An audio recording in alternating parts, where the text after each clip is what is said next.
Bienvenidos y gracias por estar con nosotros en este episodio número 14. Recuerden que los episodios son secuenciales, así que si algún concepto no queda claro, vuelvan a revisar los previos. Habiendo analizado las dificultades encaradas por los estudiosos en el desciframiento de los antiguos sistemas de escritura, resulta necesario comprender las bases del problema. Cuando nos dedicamos a la comprensión de un sistema de escritura, las opciones pueden ser solamente tres. La lengua de las inscripciones es conocida, pero no lo es el sistema utilizado para expresarla. La lengua de las inscripciones no es conocida, pero el sistema utilizado para expresarla lo es. La lengua de las inscripciones no es conocida y tampoco el sistema utilizado para expresarla.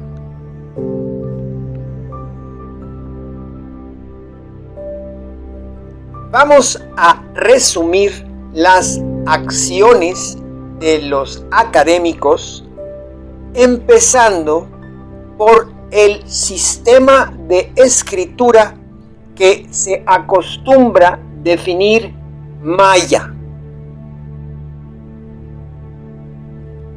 Desde los primeros intentos de desciframiento, la lengua utilizada fue el maya yucateco que, aplicando las teorías actuales, los estudiosos hoy llaman yucatecano, considerándola la versión previa de la lengua actual.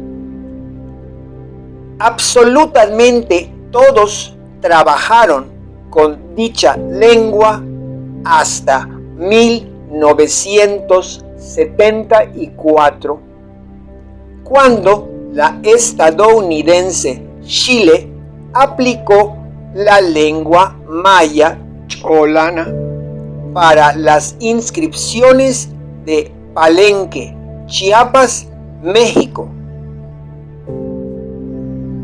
El cambio fue aceptado por los estudiosos sucesivos, mismos que en la práctica aplicaron la interpretación de Chile. Paulatinamente tuvieron que retocar la propuesta debido a la falta de resultados que pudiesen confirmarla por completo. Se llegó, por ende, a una hipótesis novedosa. La lengua de las inscripciones es una lengua franca, o sea, una lengua mixta que resultaba comprensible a las élites, que hoy en día se ha extinguido. La presencia de la lengua maya yucateca fue considerada nula, también por la imposibilidad de encontrar sílabas eyectivas. Recordamos que, por el momento, solamente nos referimos a la lengua, dejando a un lado el sistema de escritura. Volviendo a las tres opciones, la primera, o sea, la que considera conocida la lengua de las inscripciones, no resultó y fue conveniente considerarla extinta. Empero, ¿de dónde procede la certeza del conocimiento del sistema de escritura? Aunque inicialmente rechazada por la escuela de pensamiento académica, la propuesta considerada correcta fue la que el soviético Norozov propuso en 1952, misma que compendía el análisis de los tres códices conocidos en la época. El estudioso trabajó exclusivamente en la Unión Soviética sin haber nunca visitado la región maya y utilizando vocabularios para los términos que aplicó.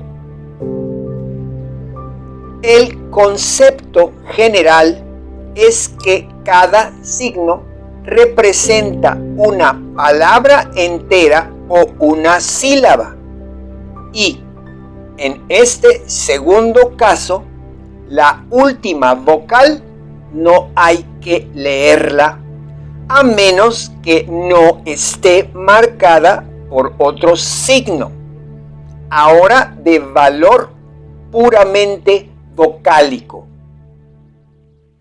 Norozov, por ende, consideró que el supuesto alfabeto dejado en su libro por el franciscano Diego Calderón de Landa fuese en realidad un silabario.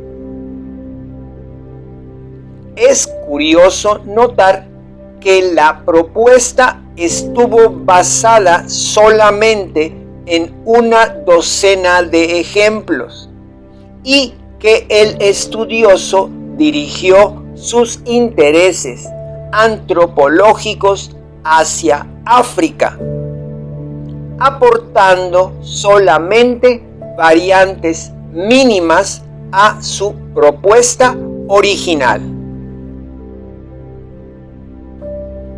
Su teoría fue aceptada en 1967 gracias a una curiosa coincidencia. En dicho año, el estudioso estadounidense Kelley, aplicando el método soviético a las inscripciones de Chichén Itzá, Yucatán, México, consideró haber interpretado el supuesto nombre de un gobernante local, Acupacal, que resultaba mencionado también en un documento paleográfico, el Chilam Balam de Chumayel, como capitán de los Itzáes.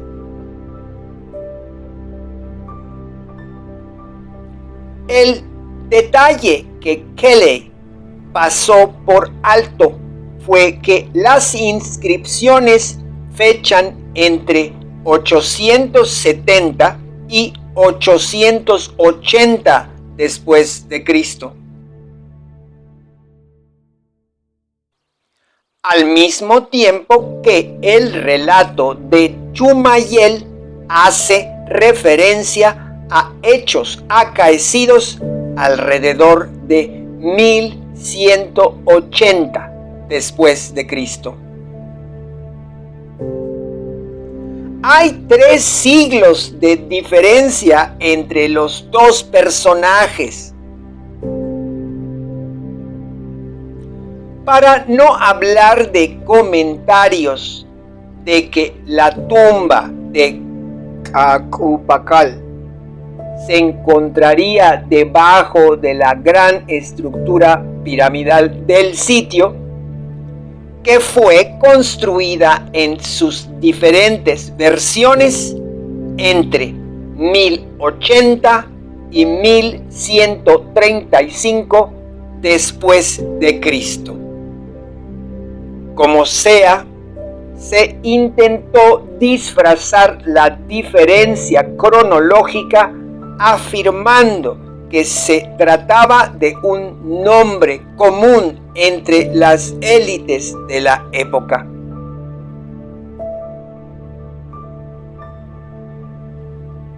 En fin, si tampoco el sistema de lectura funciona, nos encontraríamos en la tercera opción, sin conocer ni la lengua ni el sistema de escritura.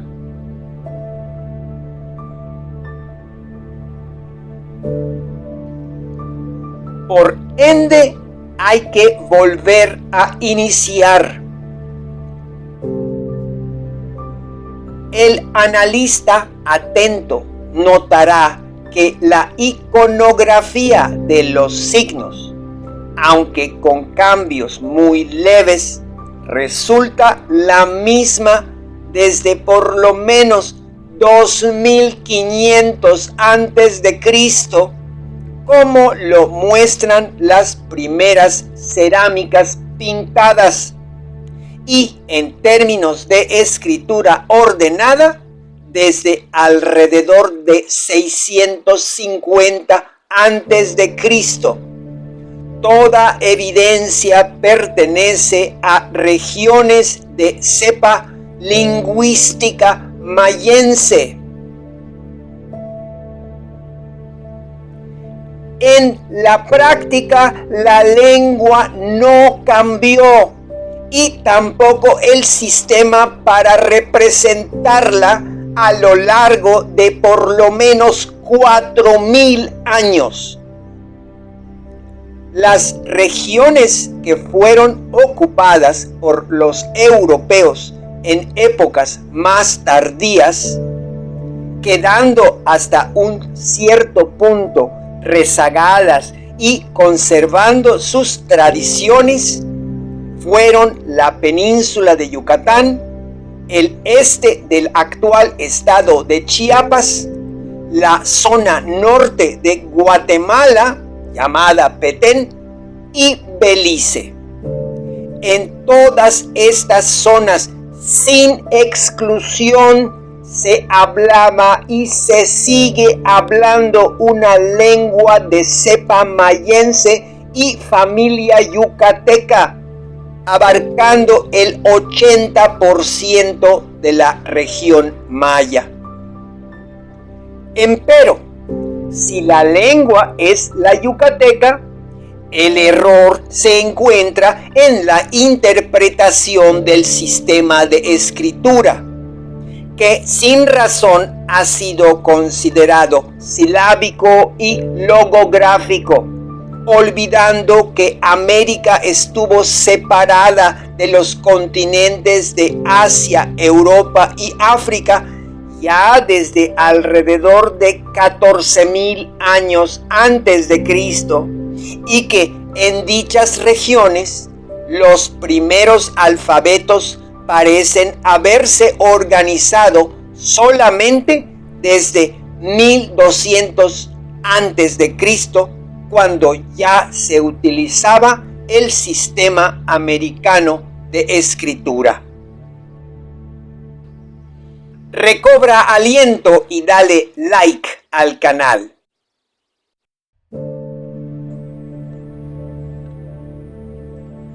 Vamos ahora a revisar las propuestas de Norózov.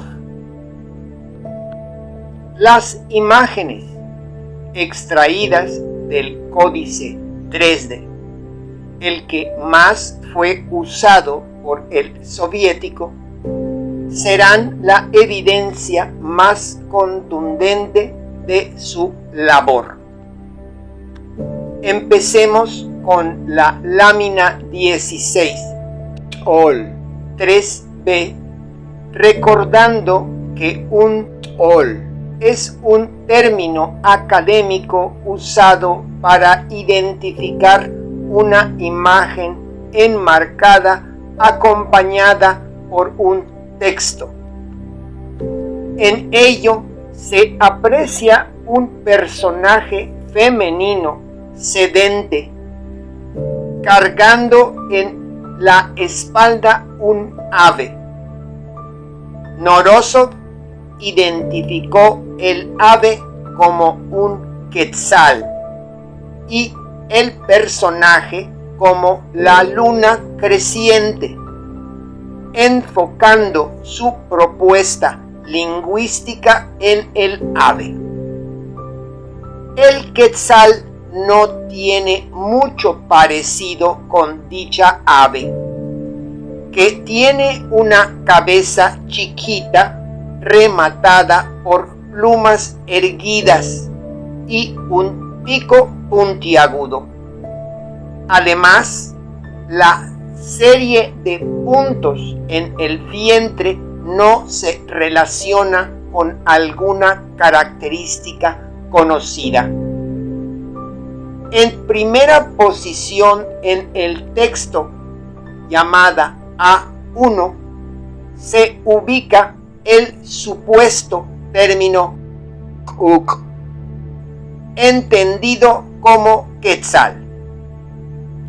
El estudioso consideró tratarse de la secuencia Q más QI. Eliminando la última vocal, obtuvo la palabra. Aquí encontramos el primer problema, que es bastante grande. La gramática de la lengua maya requiere que una oración empiece siempre con un verbo o, de ser el caso, un adverbio, pero nunca un sustantivo. Para confirmar su propuesta, Norózov la comparó con la lámina 40, OL 1b, y el signo ubicado en la posición B1. Tentativamente lo relacionó con la iconografía, en la que identificó un zopilote extrayendo los intestinos de un venado joven muerto. El zopilote tiene un ojo desmedido, rematado por un signo accesorio. Ambos animales son bastante diferentes de los ejemplares reales. El estudioso consideró la lectura Q más chi, como siempre eliminando la última vocal, y obtuvo Kuch, el término que identifica el zopilote americano de color negro. Un tercer análisis se dio a través de la lámina 21, OL 2p, en la que se aprecia tentativamente un perro pinto asociado a un personaje femenino, una vez más considerado la luna. El perro parece estar aullando y su ojo está rodeado por un cartucho de color negro. El glifo en consideración fue el A2, compuesto por dos elementos, de los cuales el primero se propuso como la sílaba tsu y el segundo la sílaba lu. Eliminando la última vocal se obtiene tzul, que significa perro doméstico, entre otros. La lámina 91 Tol 1C fue la que promovió la lectura propuesta. En ella se aprecia tentativamente un pavo ocelado atrapado en una trampa, y en la posición A2 se encontraría la definición del pavo, mismo que parece tener entre sus garras el símbolo de una supuesta piedra, que no tiene mucho sentido iconográfico. El estudioso leyó la secuencia como Q más Tsu, obteniendo Kuts, el término que identifica el pavo ocelado. Un rápido análisis de la labor epigráfica indica por lo menos dos puntos críticos, aparte el de la probable ausencia de un sistema de escritura silábico, el uno gramatical y el otro de tipo iconográfico. La posición de los términos propuestos no refleja siempre la secuencia gramatical de la lengua maya, así como el análisis de los personajes es como mínimo aproximado. El hecho de no haber considerado una posible visualización no real, sino conceptual, propondría que el nivel de conocimientos de la naturaleza y la habilidad de reproducirla por parte de los mayas fuese de nivel ridículo, elemental en su reconstrucción. Es imposible, sobre todo viendo los detalles raros de las imágenes. Hay que añadir, ahora pasando a las imágenes de los personajes de aspecto humano, que también ellos muestran peinados que cortan en dos las cabezas y malformaciones en las manos, las cuales son intencionales y no casuales. Por el momento quedaremos dudosos de la información epigráfica proveída hasta la fecha.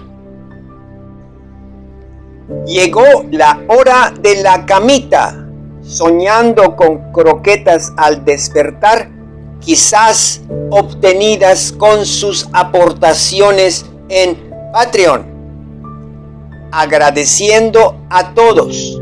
Recuerden que, así como a todo gato le gusta una caricia, presionen el botón like para ayudarnos a divulgar el conocimiento rescatado. Suscríbanse al canal y compartan el episodio. A la próxima.